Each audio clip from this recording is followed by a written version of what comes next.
नमस्कार, consumer is king में आपका स्वागत है। आपके साथ मैं हूं मानसी दवे और आज का हमारा मुद्दा है जंग की चिंगारी, महंगाई भारी। जी हां, अमेरिका ईरान जंग से कच्चे तेल में तेजी की आग भड़क चुकी है। क्रूड के दाम 8 महीने के हाईज पर पहुंचे हैं। $80 के करीब भी हमने देखे हैं ब्रेंट क्रूड के लेवल्स को। महंगे तेल का सीधा असर रोजमर्रा की जरूरी चीजों की महंगाई पर होता है। आप सभी जानते हैं कि तेल की कीमतों में बढ़ोतरी जो है किसी न किसी तरह से आपकी रोजमर्रा की जिंदगी को एक इम्पैक्ट डाल सकती है।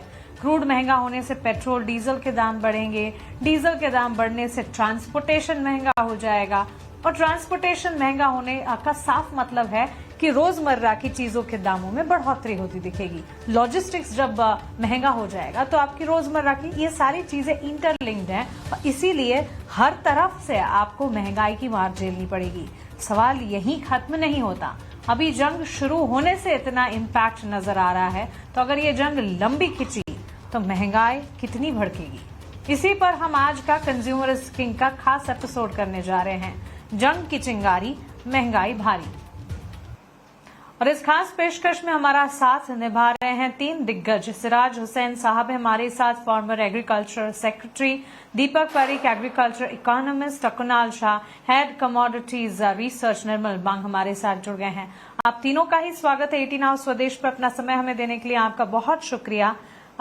हुसैन साहब, शुरुआत आपसे करना चाहूंगी। कच्चे तेल की कीमतें बढ़ी हैं और ये बढ़त का पहला असर जो है कृषि लागत पर पड़ता है। फॉर्मर एग्रीकल्चर सेक्रेटरी होने के नाते आपसे पूछना चाहूंगी कि क्या इससे किसानों की लागत और खाद्य महंगाई दोनों बढ़ सकती हैं? देखिए, इंडिया में जो पेट्रोलियम और डीजल के दाम हैं वो गवर्नमेंट कंट्रोल करती है। हालांकि on paper oil marketing companies उसको फिक्स करती हैं, लेकिन असलियत ये नहीं है। असलियत ये है कि गवर्नमेंट उन दामों को फिक्स करती है और हमने देखा कि कई सालों से जो इंपोर्टेड क्रूड था उसके दाम काफी गिरे थे, लेकिन पेट्रोल पंप पर जो रिटेल में बिकता है पेट्रोल और डीजल उसके दाम कम नहीं थे। तो हम ये समझते हैं कि किसी हद तक अगर ये दाम बढ़ते हैं, क्रूड के दाम बढ़ते हैं, जैसा कि आपने कहा $80 पर बैरल है, तो गवर्नमेंट उसको एब्जॉर्ब करेगी, कोशिश करेगी कि वो कंज्यूमर पे पास ऑन ना हो। लेकिन इसके अलावा भी कई चीजें ऐसी हैं जिनका असर एग्रीकल्चर पे पड़ेगा। मिसाल के तौर पे हमारा बहुत बड़ी मिकदार में चावल का एक्सपोर्ट मिडिल ईस्ट में जाता है, खासतौर से ईरान में जाता है बासमती राइस। वो सब इफेक्ट हो जाएगा। इसी तरीके से और चीजों पर भी काफी इसके असरात होंगे। बिल्कुल बिल्कुल हुसैन साहब, और जानकारी के लिए आपकी तरफ आएंगे, लेकिन एक सवाल दीपक पारेख जी आपके लिए भी है। क्रूड की कीमतें 8 महीने के उच्चतम स्तर पर पहुंचती हुई दिखी है। बड़ा उबाल एनर्जी पैक में ही नजर आ रहा है।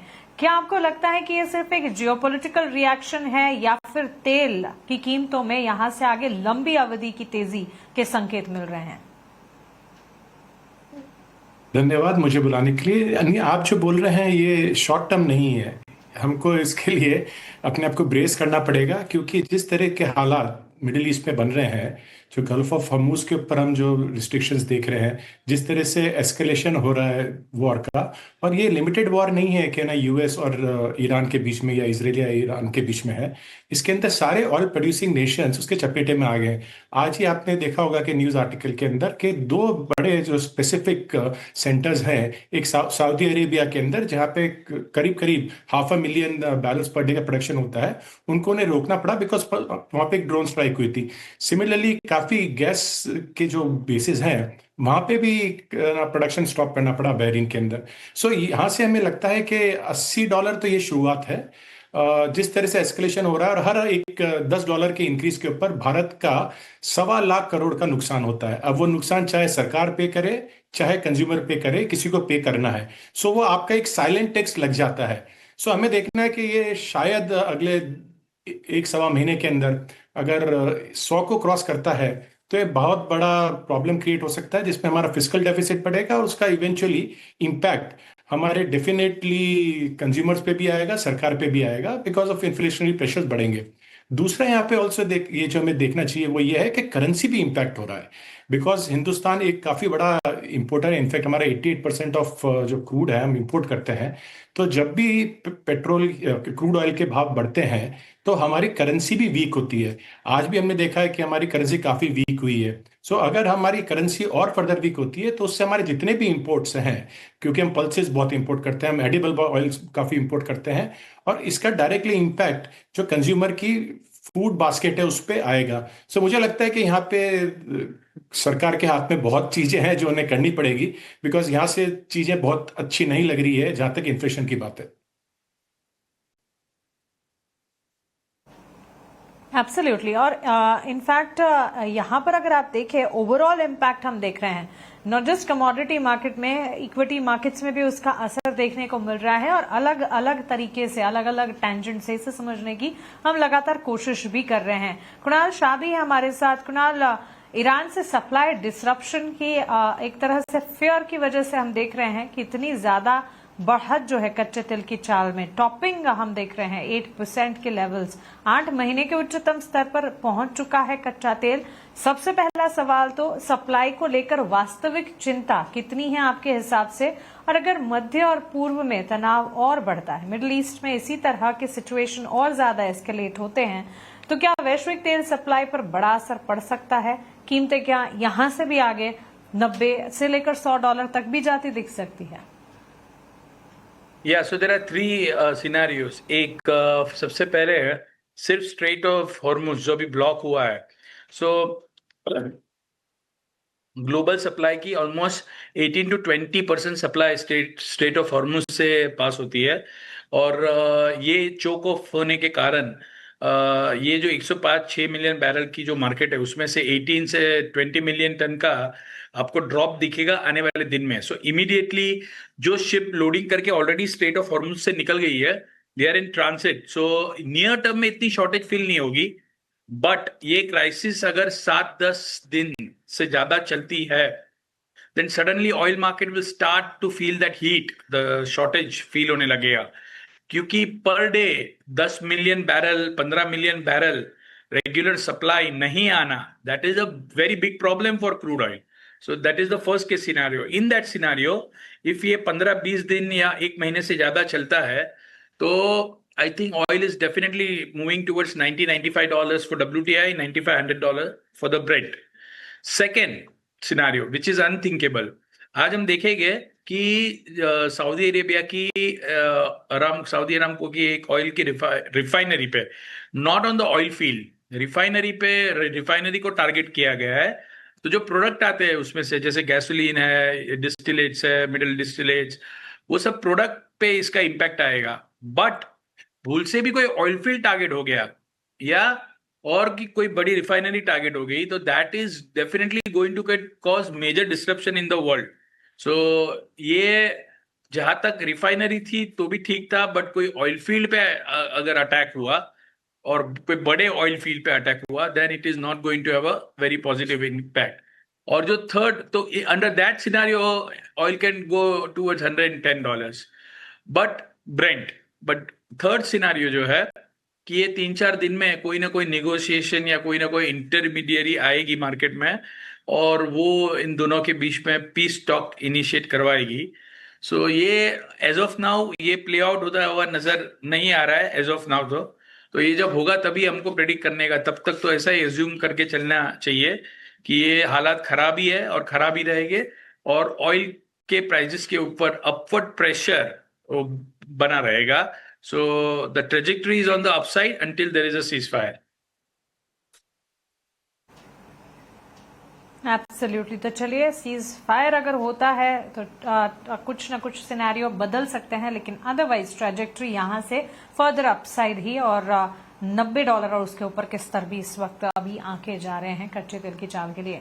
सिराज हुसैन साहब, अगला सवाल आपसे, डीजल महंगा होने से सिंचाई, ट्रैक्टर और ट्रांसपोर्टेशन की लागत तो बढ़ती है, क्या इसका सीधा असर आने वाले महीनों में अनाज पर, वहीं सब्जियों की कीमतों पर दिख सकता है? कि अगर गवर्नमेंट ने ये फैसला किया कि पेट्रोल पंप पर ऑयल के प्राइसेस बढ़ाए जाएंगे, तो जाहिर है कि उसका असर फूड इन्फ्लेशन पर आएगा। लेकिन हम ये समझते हैं कि क्योंकि कई सालों से गवर्नमेंट ने जो पेट्रोल पंप पर प्राइसेस हैं उनको काफी ऊंचा रखा है, हालांकि इंपोर्टेड क्रूड के दाम काफी कम हो गए थे। यानी कि अगर आप देखें कि जब मनमोहन सिंह प्राइम मिनिस्टर थे तब 110 115 डॉलर पर बैरल पे पेट्रोल था, अब 60 डॉलर पे था। तो गवर्नमेंट ने लेकिन पेट्रोल के प्राइसेस तकरीबन 100 रुपए के आसपास दिल्ली यूपी वगैरह में रखे, कुछ स्टेट्स में 110 तक भी हैं। तो हमें लगता है कि गवर्नमेंट अपनी तरफ से पूरी कोशिश करेगी कि रिटेल कंज्यूमर्स के दाम ना बढ़ाए जाएं, लेकिन अगर बहुत अरसे तक ये जंग कंटिन्यू करती है, क्योंकि जैसा कि अमेरिकन प्रेसिडेंट और इजराइल के प्राइम मिनिस्टर चाहते हैं कि रेजिम चेंज हो जाए ईरान में, तो वो तो आसान नहीं है। तो फिर कई महीने जंग चलेगी, तो जाहिर है कि फिर फूड इन्फ्लेशन पर उसका असर पड़ेगा।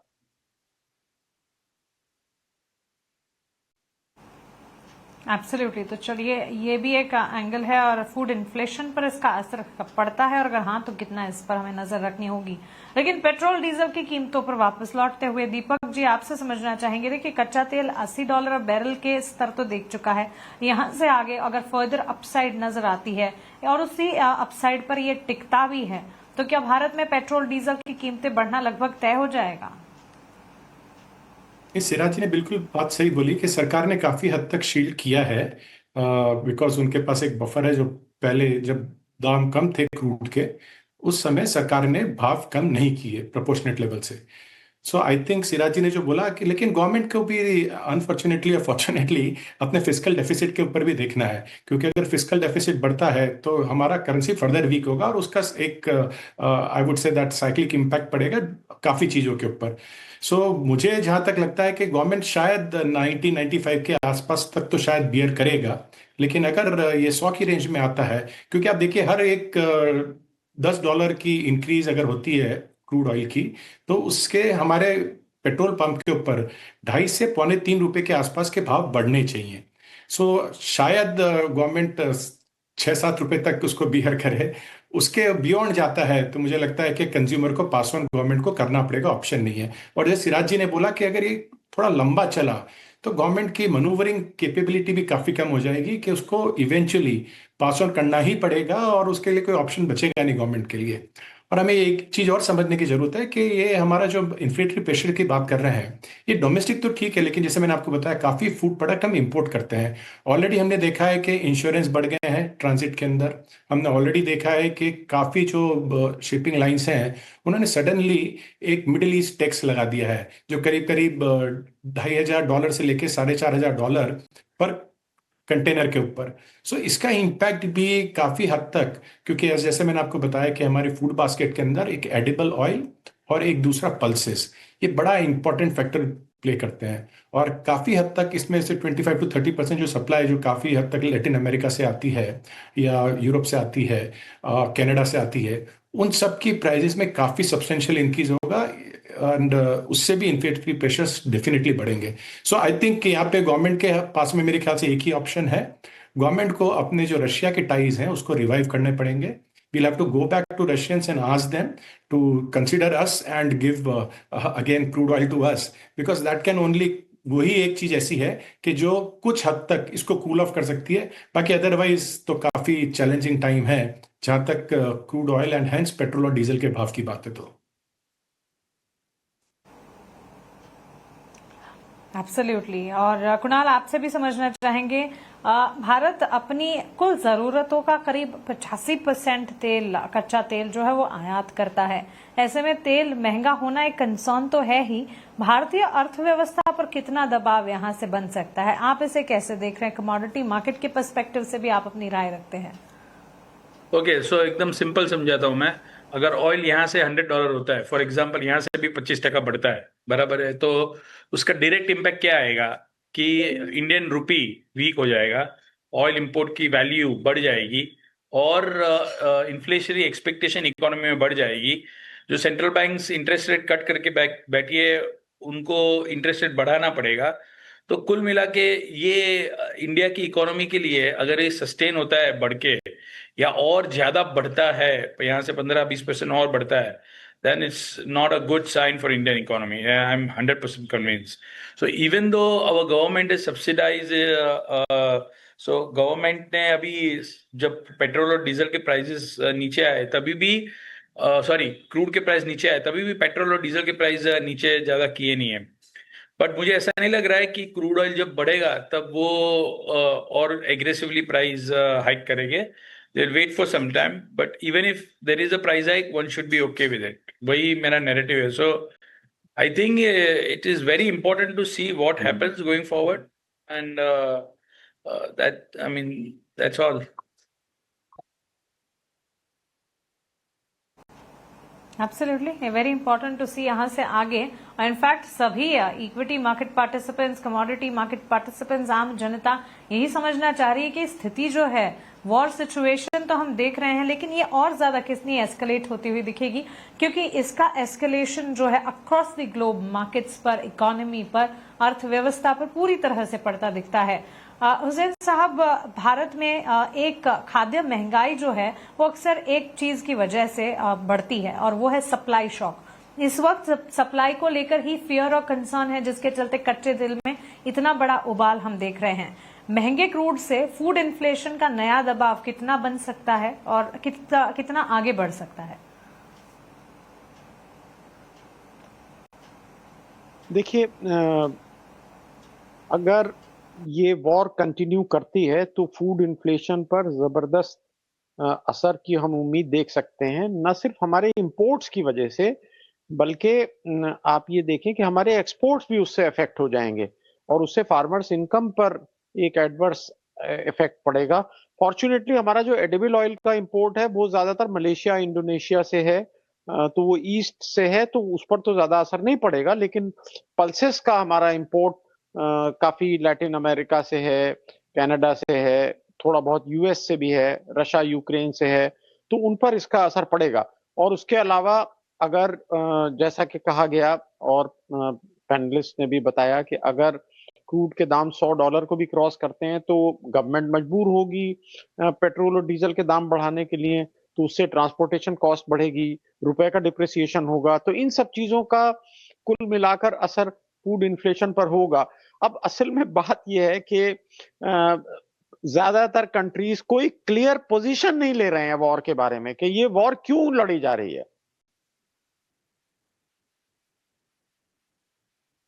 जी जी, बिल्कुल सही कहा आपने। और इनफैक्ट हमारे व्यूअर्स के पर्सपेक्टिव से फिर से एक बार बता देते हैं, जंग वर्सेस महंगाई, इस मुद्दे पर इस वक्त हम बातचीत कर रहे हैं। और खास तौर से अमेरिका ईरान जंग से कच्चे तेल में जो आग भड़की है, वो उबाल कहां कहां तक पहुंच सकता है, इसका आंकलन करने की लगातार कोशिश है। ब्रेंट के दाम $80 बैरल के आसपास पहुंचे हैं, 8 महीने की ऊंचाई तक जा चुके हैं। महंगे क्रूड से पेट्रोल डीजल के दाम में बढ़ोतरी हो सकती है। डीजल पेट्रोल के दाम बढ़ने से ट्रांसपोर्टेशन महंगा होगा, लॉजिस्टिक्स महंगे होते दिखेंगे। और जब ट्रांसपोर्टेशन लॉजिस्टिक्स महंगे हो जाएंगे, आपकी रोजमर्रा की जरूरत की जो चीजें हैं उनके दाम जो है वो बढ़ते दिखेंगे, क्योंकि ट्रांसपोर्टेशन के रूट से ही आपकी रोजमर्रा की चीजें जो है वो हर तरह के मार्केट में पहुंचती है। क्रूड का इम्पैक्ट, इसकी अगर बात करें, हॉर्मुज स्ट्रेट से सप्लाई बाधित होने से कच्चे तेल में उबाल देखने को मिला है। हॉर्मुज स्ट्रेट दुनिया का सबसे अहम क्रूड सप्लाई रूट है। पूरी तरह से बंद होने की बात अभी भी चल रही है, लेकिन हाँ, जब आपको पता है कि एक सिचुएशन है, एक जगह है जहां से जाते ही आप पर अटैक हो सकता है, तो वहां से निकलेंगे ही नहीं। और उसी वजह से हम देख रहे हैं कि इस वक्त सप्लाई बाधित हो रही है, वहां से कच्चे तेल का आना जाना बंद है, और इसी के चलते डिमांड है, सप्लाई बाधित है, और हम देख रहे हैं यहाँ पर बड़ा उबाल। 20% दुनिया का क्रूड सप्लाई हॉर्मुज स्ट्रेट से होता है। भारत में रोजाना 26 लाख बैरल तेल हॉर्मुज स्ट्रेट रूट से ही आता है। और क्रूड की आवाजाही को लेकर ईरान अहम गेट कीपर है। सबसे बड़ी बात यह है। और इस वक्त तनाव की स्थिति वहां पर भी चल रही है, वहां पर ही चल रही है, और जिसके चलते इतनी ज्यादा दिक्कतों का सामना हमें करना पड़ रहा है। आपकी रसोई पर भी इसका वार पड़ सकता है। महंगे क्रूड से पेट्रोल, डीजल, एलपीजी के दाम बढ़ते दिखेंगे। डीजल महंगा होने से माल ढुलाई महंगी हो जाएगी। वहीं महंगे ट्रांसपोर्टेशन और आयात से स्टॉक पर भी दबाव पड़ता दिखेगा। अनाज है, सब्जियां हैं, खाने के तेल है, दूसरी भी रोजमर्रा की चीजें हमें महंगी हो सकती है। और महंगाई बढ़ने से मिडिल क्लास पर सबसे बड़ा असर है। इसीलिए हमारे एक्सपर्ट्स कह रहे हैं कि इस वक्त ये वॉर सिचुएशन है, लेकिन ये और कितनी बढ़ती है, इस पर हमें नजर दौड़ानी चाहिए। सभी यही जानना चाहते हैं कि और ज्यादा अगर एस्केलेट होगी तब फिर क्या होगा। एक सवाल आपसे दीपक जी पूछना चाहूंगी। अगर तेल महंगा होने से भारत की महंगाई और करंट अकाउंट पर दोहरा दबाव पड़ सकता है, तो ये सिचुएशन कितनी ज्यादा नाजुक हो जाएगी? ये सिचुएशन काफी काफी नाजुक हो जाएगी, बिकॉज हमारी ऑलरेडी करेंसी दबाव में काफी टाइम से रही है और उसके कारण हमें काफी नुकसान देखना भी पड़ा है, बिकॉज प्रीडोमिनेटली इंडिया का ट्रेड डेफिसिट नेगेटिव है, हम काफी कुछ इंपोर्ट करते हैं। और यहाँ हमें ये भी चीज समझने की जरूरत है कि हिंदुस्तान जो कृषि एग्रीकल्चर डिपेंडेंट कंट्री है, यहाँ पे ये जो हो रहा है, Iran is also third largest producer of fertiliser in the world. और हम वहाँ पे भी देखेंगे कि हमारे फर्टिलाइजर अवेलेबिलिटी के ऊपर भी इसका इशू पड़ेगा, और फर्टिलाइजर के अंदर प्रोडक्शन के अंदर जो एलपीजी है उसका काफी यूज होता है। सो यहाँ पे भी एक इशू जो दिख रहा है वो है कि गैस प्राइसेस भी बढ़ेंगी, और crude plus gas plus depreciation of our foreign currency, and last but not least हमें कम्युनिटी भूल जाते हैं। हिंदुस्तान के अंदर रफली $50 बिलियन का इनवर्ट रेमिटेंस है गल्फ स्टेट से, जिसमें 50% करीब करीब उसका यूएई से आता है। उसके ऊपर भी काफी इम्पैक्ट पड़ेगा, बिकॉज ये पूरा का पूरा जो एरिया है वो प्रभावित है। अगर वहां पे बिकॉज ऑफ वॉर अगर इकोनॉमिक डाउनटर्न आता है तो हमारे रेमिटेंसेस भी कम होंगे, तो ओवरऑल एक इकोनॉमी के ऊपर काफी कुछ प्रेशर्स पड़ सकते हैं। और मुझे लगता है कि इसका डायरेक्ट इम्पैक्ट इवेंचुअली कंज्यूमर्स पे आता है, डायरेक्टली और इनडायरेक्टली। सो बिकॉज अगर हमारा डेफिसिट भी बढ़ते हैं तो eventually who pays it up, it is the common man who pays it up. So I think things are challenging and we need very sharp economist. और जहां तक एक स्वराज जी ने एक बहुत अच्छी बात बोली है कि जंग हो क्यों रही पता नहीं है, मुझे लगता है सबको पता है, लेकिन बोलने में बहुत लोग कंजूसी कर रहे हैं कि जंग क्यों हो रही है।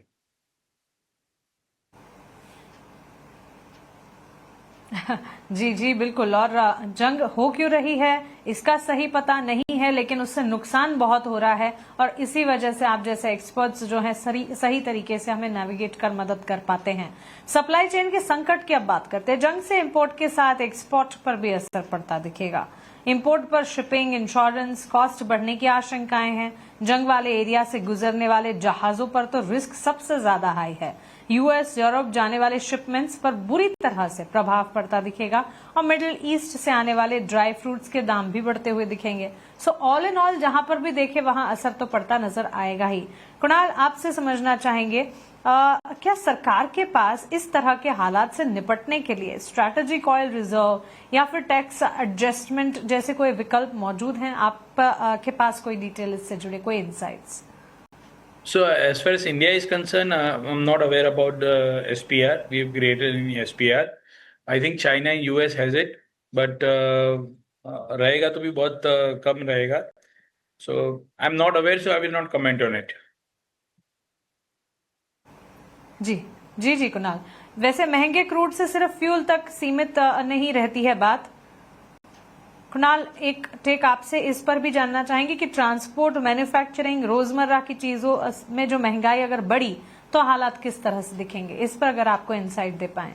So I think with every 10% rise in oil prices, inflation globally tends to rise by 0.2 to 0.5%. So अभी जैसे $10 अभी क्रूड ऑयल बढ़ा है, तो सीधा इन्फ्लेशन इंडिया का 0.3 0.2% बढ़ने की chance, provided the hike in the petrol and diesel and the other energy prices. अभी ऑयल है, गैस है, सबके प्राइस बढ़ गया है।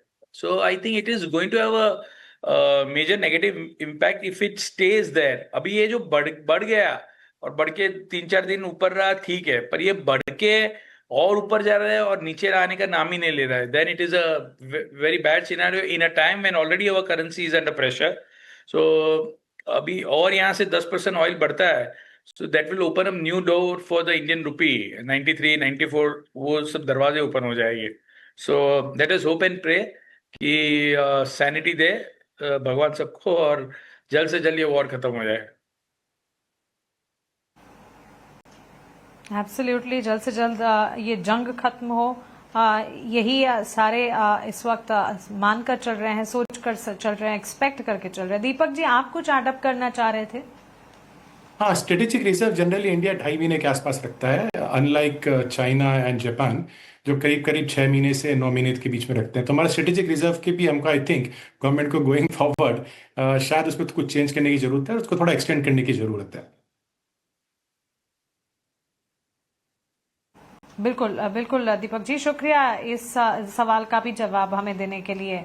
आप तीनों एक्सपर्ट का, इनफैक्ट सिराज जी, दीपक जी और कुणाल जी, बहुत शुक्रिया हमारे साथ जुड़ने के लिए और इस अहम मुद्दे पर विस्तार से बातचीत करने के लिए। Thank you so much. जंग भले ही हजारों किलोमीटर दूर हो रही हो, लेकिन उसका असर सीधा हमारी जेब और रसोई तक भी पड़ रहा है। सवाल यही है कि तेल की आग से महंगाई कितनी बढ़ेगी। फिलहाल कंज्यूमर किंग में इतना ही। मुझे दीजिए इजाजत, लेकिन आप बने रहें ET Now स्वदेश के साथ। नमस्कार।